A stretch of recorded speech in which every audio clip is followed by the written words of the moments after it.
इस कार्यक्रम के पुण्यार्जक हैं श्री अरुण कुमार जैन, श्रीमती शशि जैन, अभिषेक जैन, अभिनव जैन, रैना जैन, आन्या जैन, मेरठ, उत्तर प्रदेश।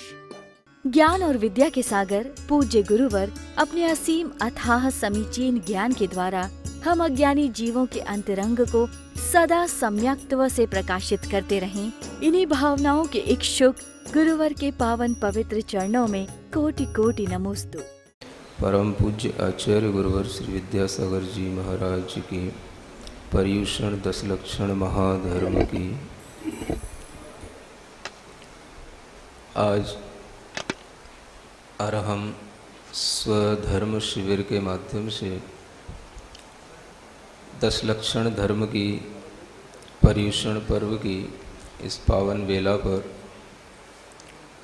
आप लोग अपनी आत्मा के स्वभाव को जानने के लिए, अपने स्वधर्म को समझने के लिए और अपनी जीवन में एक मंगलमय वातावरण हमेशा के लिए उत्पन्न करने के लिए धर्म की शरण में आ रहे हैं। वस्तुतः धर्म ही वह शरण है जिसके माध्यम से हम अपनी अंतर आत्मा में अपनी ही शक्तियों को समझ पाते हैं, पहचान पाते हैं। ज़्यादातर जब भी धर्म की बात आती है हमारी दृष्टि मंदिरों पर जाती है, हमारी दृष्टि पूजा आदि क्रियाओं पर जाती है, हमारी दृष्टि बाहर के किसी न किसी क्रियाकांड से उलझ जाती है। जब भी हम वस्तु स्थिति का विचार करेंगे तो हमें पता पड़ेगा कि तीर्थंकरों ने कहा है कि सकल लोक का हित करने वाला यदि कुछ है तो वह यह क्षमा आदि 10 धर्म हैं, जिसका पालन करने से प्रत्येक प्राणी को, संसार की इस समस्त मानव जाति को सुख मिले। प्रत्येक प्राणी को अगर दुख होता है तो सबसे पहला एक भाव जो सामान्य रूप से सबके अंदर रहता है वह क्रोध का भाव होता है। इसलिए क्रोध का जो विपरीत है वह क्षमा धर्म है। समझना यह है कि क्रोध हमारा स्वभाव नहीं है, क्षमा हमारा स्वभाव है। स्वभाव वह होता है जिसमें हम लंबे समय तक रह सकते हैं। संसार की कोई भी चीज़ जब अपनी नेचुरल स्टेट में होती है तो वह लंबे टाइम तक उसी स्थिति में रह सकती है। जब भी कभी कोई चीज़ में स्वभाव से विपरीतपना आता है, वह विभाव की ओर आती है, तो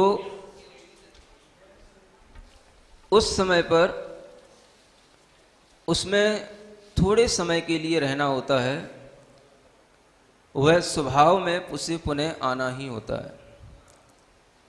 हम ये जानने की कोशिश करेंगे कि क्रोध हमारा स्वभाव नहीं है तो फिर ये हमारे अंदर एग्जिस्ट करता कैसे है। जो चीज़ हमारे स्वभाव में नहीं है वो हमारे अंदर एग्जिस्ट क्यों कर रही है, और अगर उसका एग्जिस्टेंस है तो वो कभी कभी है, लंबे समय तक है, या हमेशा बना रहता है। अगर हम इन चीज़ों को बारीकी से समझ पाए तो हम धर्म की शुरुआत यहाँ से कर पाएंगे। क्रोध जब आता है तो हमें ये सोचना है कि उस क्रोध का रूट कॉज क्या है। What is the root cause of anger, अगर हम समझने की कोशिश करें। जब भी कभी आपको क्रोध आए, अगर आप रूट कॉज पर अपना फोकस करेंगे तो आपको महसूस होगा कि वास्तव में क्रोध वैसे तो हमारे अंदर नहीं था, लेकिन ये क्रिएट हुआ है क्यों हुआ है, इसका कुछ कारण अगर हमें पकड़ने में आ गया तो हम उस कारण को ध्यान में रखते हुए उस कारण को यदि हम दूर करेंगे और कारण को नष्ट करेंगे तो हमें उसके विपरीत क्षमा भाव की प्राप्ति अवश्य होगी। क्योंकि हर चीज़ दुनिया में सृष्टि का नियम है, कारण से ही उत्पन्न होती है। हर कार्य के पीछे कोई ना कोई कारण होता है और यह कॉज एंड इफेक्ट का रूल भी सभी के लिए मान्य है। साइंस भी इसको मानता है कि everything is happen in this world with A cause. उसका कोई ना कोई कारण होता है। अगर हमारे अंदर क्रोध उत्पन्न होता है तो उसका भी हम कारण समझें और क्षमा उत्पन्न होगी तो उसका भी हम कारण समझें। अगर हमारे अंदर कभी भी क्रोध होगा तो हम क्रोध तो कर जाते हैं लेकिन ये नहीं देख पाते कि ये होता क्यों है, कहाँ से हो रहा है, कौन इसका मुख्य सोर्स है। अगर हम अपनी अंदर देखें तो सबसे पहले हमें ये सोचने को मिलेगा, देखने को मिलेगा कि हम जिस तरह से अपना माइंड सेट किए हुए होते हैं उसी तरह की चीज़ें यदि हमारे सामने होती हैं तो we are in happiness state. जैसा हमारा माइंड सेट है अगर उसके विपरीत कोई चीज़ें हो जाती हैं तो हम बहुत ही जल्दी वी आर बिकम अनहैप्पी। जैसे ही हमारे अंदर हैप्पीनेस चली गई समझो क्रोध आ गया। क्यों आ गया? हमने अपना एक माइंड सेट कर रखा है। माइंड सेट इस तरह से कर रखा है कि ये हमारे लाइक्स हैं, ये हमारे डिसलाइक्स हैं। हमने माइंड सेट कर रखा है कि जो हमारी लाइक्स की चीज़ें हैं अगर वो हमको मिलती हैं तो हम खुश हो जाते हैं और जो हमारे अंदर ऐसी चीज़ें अगर हमें मिल जाएं जो हमें पसंद नहीं है तो हम नाखुश हो जाते हैं। नाखुश होने का मतलब ही होता है कि हम गुस्सा हो गए। अब हम समझें कि जब हमारा माइंड सेट है तो हर चीज़ के साथ हमारा माइंड सेट है। हमने हर चीज़ के बारे में सोच रखा है, हमको ये लायक है, ये हमारा डिसलाइक है। I like this, I don't like this. हमने हर चीज़ में ये चीज़ अपने माइंड में सेट कर रखी है। यहाँ तक कि हमने अपने घर के लोगों में भी ये चीज़ सेट कर रखी है कि हम इनको लाइक करते हैं, इनको डिसलाइक करते हैं, और जिसको लाइक करते हैं उसमें भी हमने सेट कर रखा है कि इसके हम इस तरह के बिहेव को तो लाइक करेंगे और इस तरह के बिहेव को हम डिसलाइक करेंगे। हमने अपने खाने पीने की चीज़ों में सब सेटिंग कर रखी है। I like this dish, I don't like this. हमारे अंदर हर चीज़ की जब सेटिंग हो चुकी है, माइंड सेट हो चुका है, तो क्या होगा? आप दुनिया में रह रहे हैं, आपका संबंध बाहर के लोगों से है, हर चीज आपकी लाइक के अनुसार ही आपके सामने नहीं आएगी। चीजें तो अपने तरीके से आपके सामने आएंगी, लोग अपने तरीके से आपके सामने रिएक्ट करेंगे। वो अपना बिहेव करने के लिए बिल्कुल फ्री हैं। कैसा उनको बिहेव करना है वो उनके नेचर पर डिपेंड करेगा। आपको ये देखना है कि हम अगर दूसरे के कारण से अपने अंदर क्रोध कर रहे हैं तो उस क्रोध में मुख्य कारण मेरा है कि दूसरे का है। हमने अगर अपना माइंड सेट कर रखा है तो क्या मेरे माइंड सेट करने के अनुसार ही दुनिया चलेगी या दुनिया के अनुसार हमें अपना माइंड सेट करना होगा? हमारे अनुसार अगर दुनिया चलने लगी तब तो फिर हम ही शहंशाह हो गए, हम ही लॉर्ड हो गए, हम ही सुप्रीम पावर हो गए इस दुनिया के लिए। और ऐसा कभी कुछ होता नहीं। कभी दुनिया में ऐसा कोई भी बंदा हो नहीं सकता जो इस तरह की अपनी सुप्रीम पावर के साथ में अपना यूज करके और हर किसी चीज को अपने ही बिल्कुल अकॉर्डिंग कर सके। ऐसा होता नहीं। जब ये चीज नहीं होती तो कहीं ना कहीं हमको समझना पड़ेगा कि हम क्या कर रहे हैं, कौन सी ऐसी चीजें हैं जो हमारे बिल्कुल लाइक्स के अनुसार हो सकती हैं, कौन सी ऐसी चीजें हैं जो बिल्कुल हम अपनी ओपिनियन के अनुसार उनको बना सकते हैं, और अगर हम नहीं बना सकते हैं तो क्या हम जब कभी भी ऐसी स्थिति में आएंगे तो हम क्या इसी तरीके से गुस्सा करेंगे, इसी तरीके से क्रोध करेंगे? क्या हम इसी तरीके से झल्लाएंगे? और अगर झल्लाएंगे तो वो कब तक झल्लाएंगे, कब तक क्रोध करेंगे, कब तक उसी तरीके की स्थिति में रहेंगे? महाराज जब जब ऐसा होगा तब तक हम ऐसा ही करेंगे। हम क्या करें? वो मानता ही नहीं। मैं उससे कई बार कह चुका हूं कि तू मेरे सामने ऐसा मत किया कर, मेरे सामने इस तरीके का बिहेव मत किया कर, मेरे सामने इस तरीके से मत बोला कर, लेकिन वो मानता ही नहीं। क्या करें? तो जब जब वो इस तरीके का बिहेव करेगा तब तब आपको गुस्सा करना है। ये प्रूव्ड हो गया। सुन रहे हैं ना आप लोग? मतलब क्या हुआ? आप डिपेंडेंट हैं कि इंडिपेंडेंट हैं? आपका गुस्सा अब ये सोचना है कि दूसरी चीजों पर डिपेंड हुआ कि आपका गुस्सा इंडिपेंडेंट है। अगर आपका गुस्सा दूसरी चीजों पर डिपेंडेंट है तो आप हमेशा डिपेंडेंट ही रहेंगे। इसका मतलब यह हुआ कि आपने अपनी चाबी दूसरे के हाथ में दे रखी है कि तू जब चाहे मुझे गुस्सा करा देना। समझ में आ रहा है? क्योंकि जब भी वो आपकी लाइक्स के अनुसार बिहेव नहीं करेगा, जब भी वो आपके अनुसार नहीं चलेगा, जब भी वो आपका कहना नहीं मानेगा, आपको गुस्सा आएगा। उसने आपकी चाबी पकड़ ली है और जब भी वो चाबी घुमाएगा वो देखेगा इसको तो गुस्सा मैं जब चाहूं तब कर सकता हूं। क्या होगा? आप उसके हाथ की पुतली बन गए। आपका रिमोट दूसरे के हाथ में चला गया। आपके गुस्से की चाबी दूसरे ने पकड़ ली। अब वो जब उसको चलाएगा तब आपको गुस्सा आएगा। समझ में आ रहा है? क्या हमें ऐसा करना चाहिए? क्या हमारे भावों की, हमारे विचारों की चाबी किसी दूसरे के पास में होनी चाहिए? अगर ऐसा है तो इसका मतलब है हम डिपेंड हैं। अगर हम अपना कंट्रोल खुद नहीं कर पा रहे हैं तो भी कहीं ना कहीं हम डिपेंडेंट हो गए हैं। इतने डिपेंडेंट हो गए हैं कि हम सोच कर के भी वो अपनी इंडिपेंडेंसी को फील नहीं कर पाते हैं। तो हमें कहीं ना कहीं सोचना पड़ेगा कि इस डिपेंडेंसी से हम अपने आप को कैसे हटाएं और कैसे हम इंडिपेंडेंट हों। स्वतंत्र होना ही हमारा धर्म है। जिस तरह से देश में स्वतंत्र होकर के हमें अच्छी फीलिंग आती है, वैसे ही इस शरीर के अंदर जब हमारी आत्मा स्वतंत्र होकर के रहेगी तो देखना इतना आनंद आएगा कि आपको वह आनंद दुनिया के किसी भी भोग वैभव में और किसी भी लालसा को पूरा करने में नहीं आएगा। क्योंकि आत्मा का स्वभाव स्वतंत्र है। हर आत्मा की सत्ता स्वतंत्र है।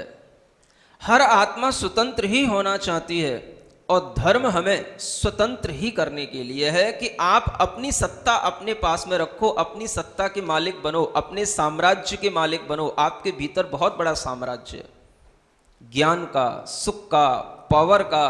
आपके अंदर अनंत के रूप में वह साम्राज्य फैला हुआ है। आप उसको समझो। आपने वो साम्राज्य खो रखा है छोटे छोटे से क्रोध के कारण से, छोटे छोटे से गुस्सा, द्वेष और छोटी छोटी सी ऐसी प्रतिक्रियाओं के कारण से आपका वह सारा का सारा साम्राज्य, आत्मा का जो वैभव है वो सब लुट रहा है। उसको रोकने के लिए ही ये धर्म है, उसको समझाने के लिए ये धर्म है। जब आप थोड़ा सा अपनी ये डिपेंडेंसी को कंट्रोल कर लेंगे और आप इंडिपेंडेंट होने के भाव में आएंगे, तब आप देखेंगे कि आपके अंदर जो इंडिपेंडेंसी के कारण से जो क्षमा भाव आ रहा है, आपके अंदर जो एक शक्ति पैदा हो रही है, उस शक्ति का यूज हम भी कर पा रहे हैं और हमारे आसपास जो लोग हैं वो भी कर पा रहे हैं। जब आप बहुत ही क्षमा के भाव में होंगे, शांति के भाव में होंगे, तो आपके आसपास कोई भी होगा वो अपने आप आपसे क्षमा और शांति का पाठ सीख लेगा। मतलब क्या होगा?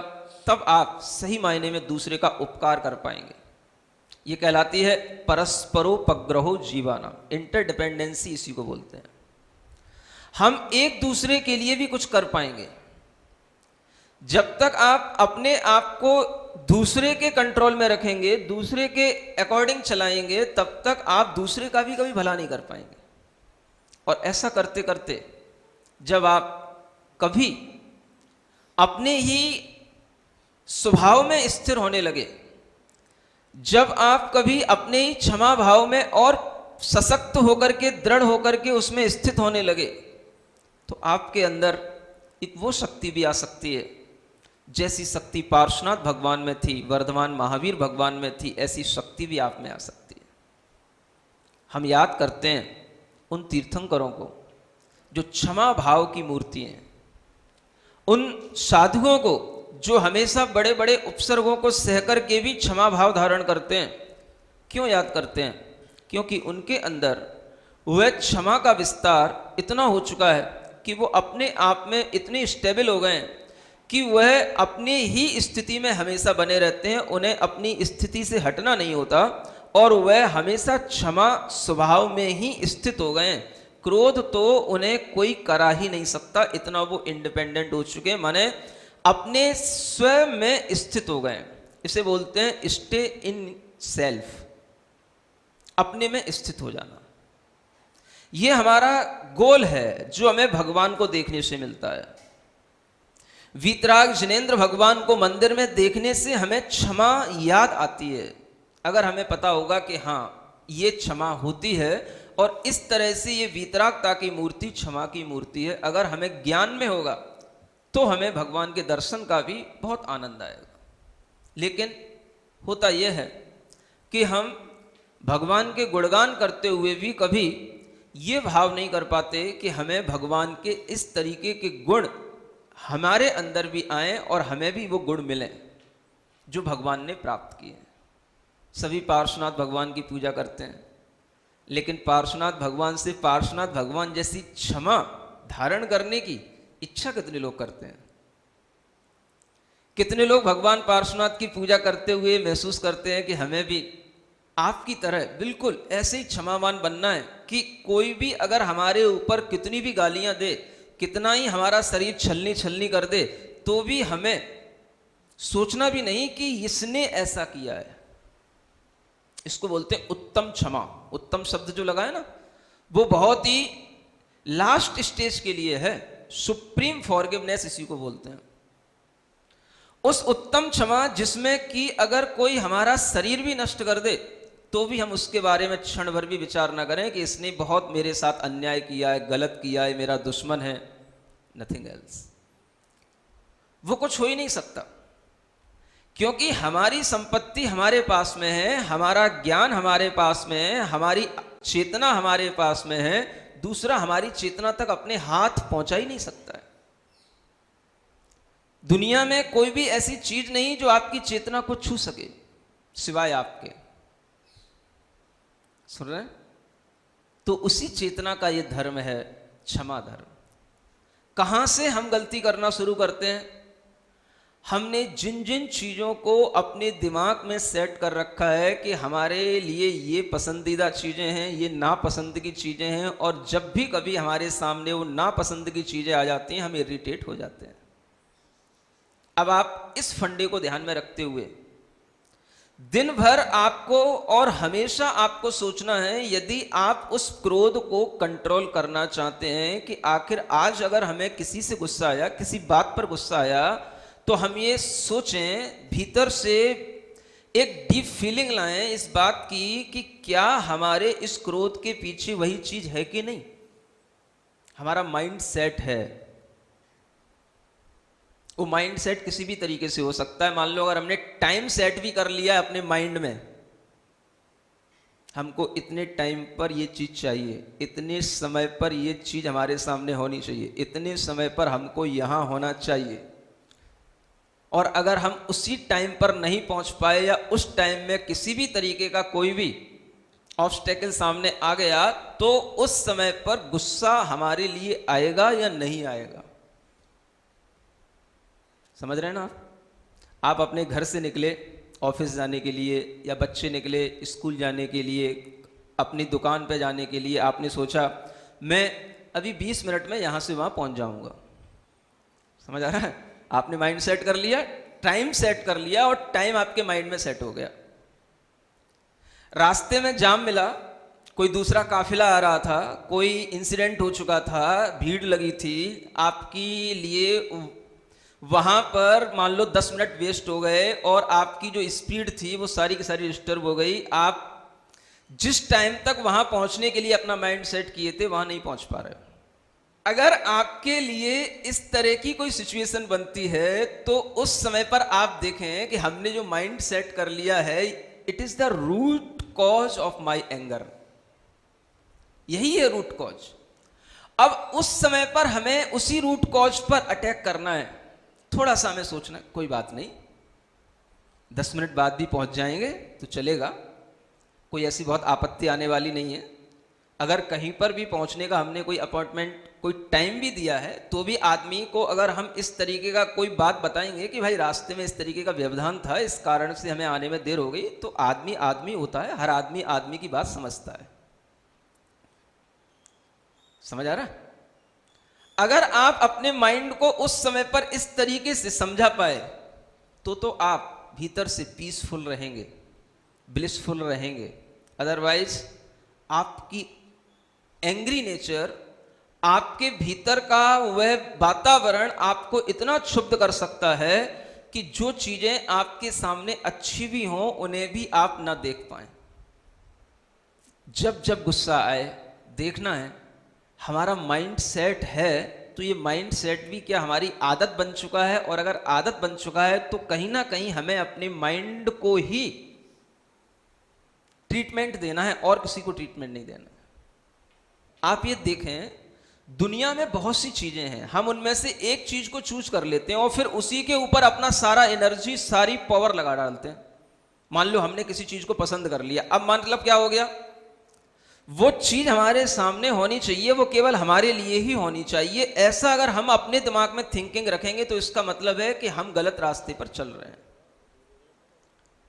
दूसरी चीजों में जो चेंजेज हो रहा है, दूसरी चीजों का जो अपना नेचर है वो हमारे कंट्रोल में नहीं है। हमारे कंट्रोल में केवल हमारा एटीट्यूड है, हमारी अपनी थिंकिंग है।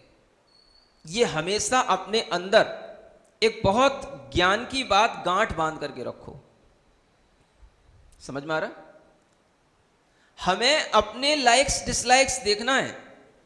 अगर हमारे अनुसार कुछ हो जाए तो ठीक है, और नहीं भी हो जाए तो हमें तुरंत अपने माइंड सेट को चेंज कर देना है। कोई बात नहीं। दूसरा अगर हमको नहीं चाह रहा है तो कोई बात नहीं, हमें अपनी चाहत अपने पास में रखनी है। हमें ये देखना है कि अगर हमारे अनुसार काम नहीं हो रहा है तो भी हमें उतना ही खुश रहना है जितना अगर हम अपनी चाहत को व्यक्त करके खुश होते। समझ में आ रहा है? आज के बच्चों को अगर ये समझ में आ जाए तो ना घर के कभी माता पिता परेशान हो और ना कभी और भी कोई लोग जिनके साथ में आप रहते हैं वो परेशान हो। समझ में आ रहा है? ये चीजें सीखने की हैं। आप ये मत समझो कि ये कोई धर्म हम बहुत ओवर एज में जाकर के कर लेंगे। ये ओवर एज का धर्म नहीं है, ये यंग एज का ही धर्म है। यंग एज से ही आपको सीखना शुरू करोगे, इसी उम्र में आप अपने आप में कंट्रोलिंग करना शुरू करोगे, तब लंबे टाइम में जाकर के आपको कुछ सक्सेस मिलेगी। और आप ये सोचो कि हम एक साथ कहीं भी तीर मार लेंगे, कुछ नहीं होता है। समझ आ रहा है? हर चीज की प्रैक्टिस करनी पड़ती है, तीर चलाने की भी प्रैक्टिस करनी पड़ती है, तब अच्छा एक आदमी निशानेबाज बन पाता है। तो आपको प्रैक्टिस करना है। जो छोटे छोटे गुस्से हमारे अंदर आते हैं हम उन्हें इग्नोर कर देते हैं, ये तो सोता छोड़ा छोड़ा होता है, होता कुछ नहीं है। आप उसको भी ध्यान से देखें, वही छोटा बहुत बड़ा बन जाता है। हम भीतर भीतर कई तरह से घुट रहे होते हैं, हम अपनी बातों को दूसरे के सामने कह नहीं पाते हैं, हम अपने माता पिता को भी बहुत सी बार नहीं बता पाते, लेकिन हम भीतर भीतर दुखी हो रहे होते हैं। क्यों दुखी हो रहे होते हैं? अपने गुस्से के कारण ही दुखी हो रहे होते हैं। और जब गुस्सा आ जाता है ना, तो आप ये मान के रखना कि वो किसी भी संबंधी को कितना ही अच्छा अपना प्रिय हो, वो किसी को नहीं बख्शता है। एक ऐसी विस्फोटक सामग्री आपके अंदर रखी हुई है कि वो विस्फोट कभी भी हो जाएगा तो वो किसी का भी विनाश कर सकेगा। समझ में आ रहा है? इसलिए सबको हमेशा ये ध्यान रखना है, अगर कभी विस्फोट होता है, मान लो हम विस्फोट कर भी जाते हैं, कंट्रोल में नहीं भी रहता है, उसके बाद में रियलाइज जरूर करना है। आज हमने गुस्सा कर तो दिया, लेकिन क्या वास्तव में वजह थी गुस्सा करने की, या केवल हमारी अपनी माइंड सेटिंग के कारण से गुस्सा हुआ? हम अपने जो कुछ भी लाइक्स अपने अंदर सेट किए हुए थे वो कंप्लीट नहीं हुए, इसलिए गुस्सा हुआ? ये आपको भीतर से सोचना है एक बार। अगर आप इतना सोचेंगे तो जो वास्तव में रूट कॉज है वो हिलने लगेगा। वो आपकी आत्मा में जो जड़ें फैलाए हुए बैठा है वो जड़ें उखड़ने लगेंगी। और अगर आप कभी भी विचार नहीं करेंगे तो वो जड़ें बढ़ती रहेंगी और वो धीरे धीरे ऐसा वृक्ष बन जाएगा कि जब कभी आपका वह उबाल बाहर आएगा तो आप बहुत बड़ा ऐसी कुछ दुर्घटना कर चुके होंगे कि उसे आपको जिंदगी भर पछतावा रहेगा। इसलिए हर किसी को ये ध्यान में रखना है कि ये गुस्सा हमारा स्वभाव नहीं है, ये हमारे अंदर हमेशा रहता हो ऐसा भी नहीं है, लेकिन दूसरे के कारण से यदि आता है तो हम इसको क्रिएट क्यों करते हैं ये सोचना है।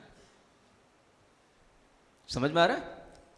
हम इसको अपने भीतर पैदा क्यों करते हैं, और अगर हम पैदा करने के बाद में पछताते हैं तो इसका मतलब है ऐसी चीज को हम पैदा ही क्यों करें जिसको पैदा करने के बाद में हमें पछतावा करना पड़े। आज तक किसी को गुस्सा करने के बाद में अच्छी फीलिंग आई, चलो आज मैंने बहुत अच्छा गुस्सा कर दिया, अब उसको समझ में आएगा आज मैं बहुत खुश हूं? ऐसा होता है कभी? अगर आप अपने सेंस में होंगे तो आपको गुस्सा करने के बाद में पछतावा आपके अंदर आएगा, बहुत देर तक आपका दिमाग डिस्टर्ब रहेगा, बहुत देर तक आप अपने मतलब कॉमन सेंस को भी खो चुके होंगे। इसका मतलब यह है कि हम ऐसा करके फिर पछताते हैं, तो इसका मतलब हमें सोचना चाहिए कि हम इस चीज को अपने अंदर क्रिएट क्यों करें। ये क्वेश्चन अपने अंदर डालो। किसी भी प्रॉब्लम के लिए सॉल्यूशन मिलना, उसका सॉल्यूशन मिलने का तरीका तो हम किसी से ले सकते हैं, लेकिन सॉल्यूशन तो हमें अपने आप में क्रिएट करना होगा। क्रोध का रूट कॉज क्या है? Mind set. अब सही बोले, समझ आ रहा है? क्या है?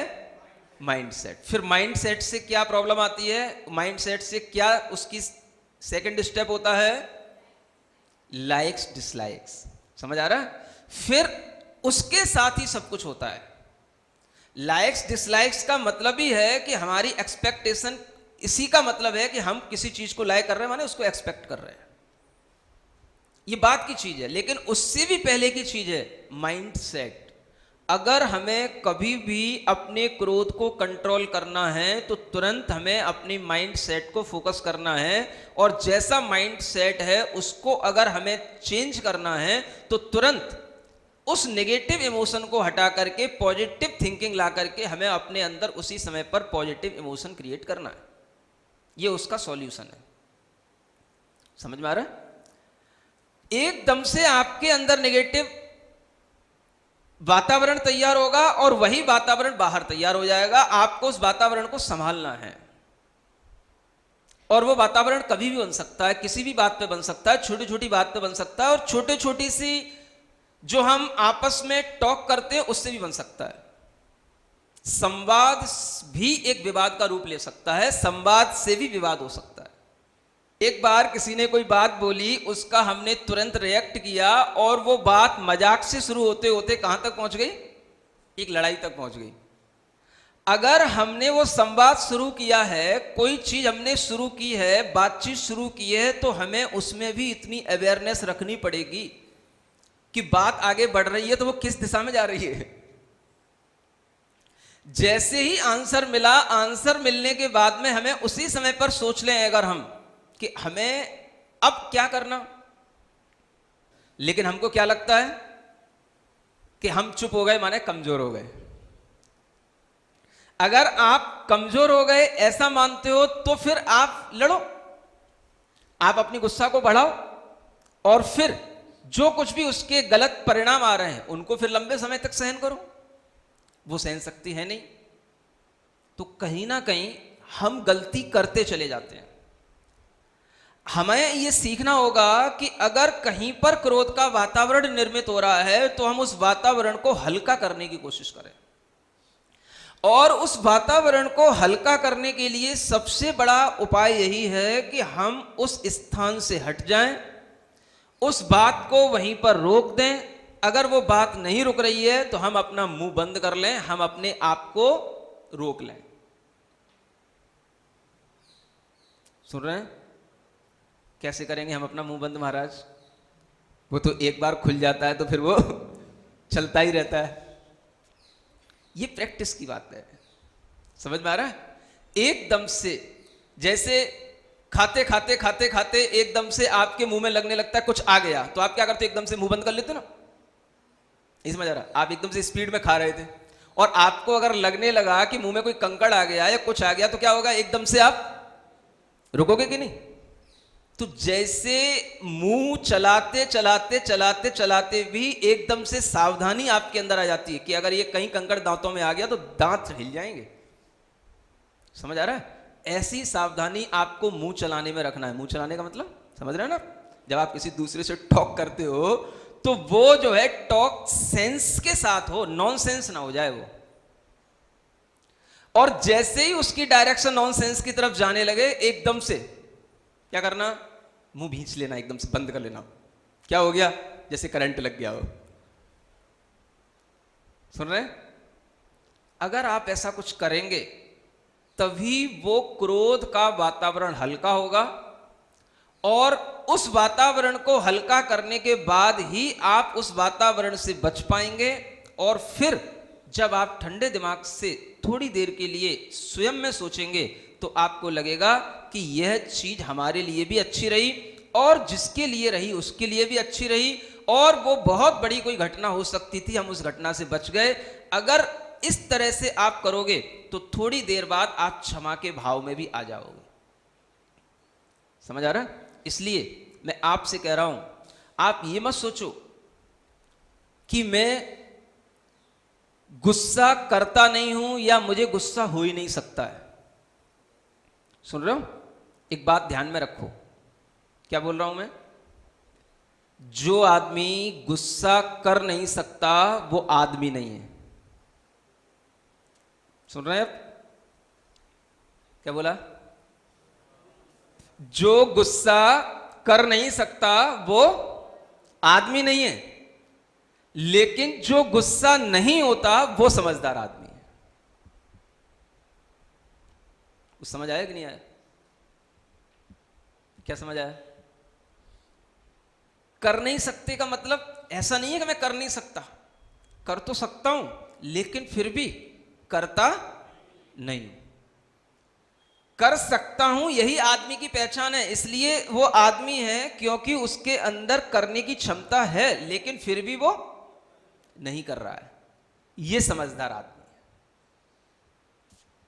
ये चीज हमें हमेशा ध्यान में रखनी है, और इसी के साथ में आपके अंदर वो शक्ति आएगी। क्षमा क्या वस्तु है? अगर संस्कृत के शब्दकोश के अनुसार देखा जाए तो क्षमा एक धातु होती है जो क्षम माने सामर्थ्य के अर्थ में आती है। क्षमता जिसको बोलते हैं, शक्ति जिसको बोलते हैं, उसके अर्थ में आती है। और ये क्षमा एक तरीके से धरती का एक पर्यायवाची नाम है, पृथ्वी का।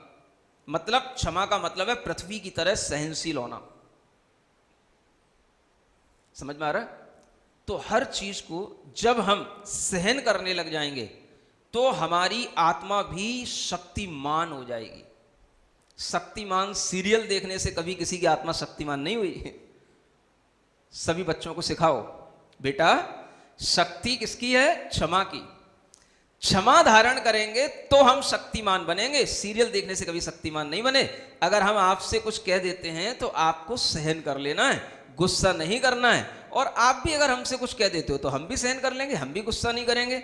इस तरह से जब दोनों शक्तिमान बन जाएंगे तो फिर हमें शक्तिमान सीरियल देखने की कोई जरूरत नहीं पड़ेगी। ज्ञान और विद्या के सागर पूज्य गुरुवर अपने असीम अथाह समीचीन ज्ञान के द्वारा हम अज्ञानी जीवों के अंतरंग को सदा सम्यक्त्व से प्रकाशित करते रहें। इन्हीं भावनाओं के इच्छुक गुरुवर के पावन पवित्र चरणों में कोटि कोटि नमोस्तु।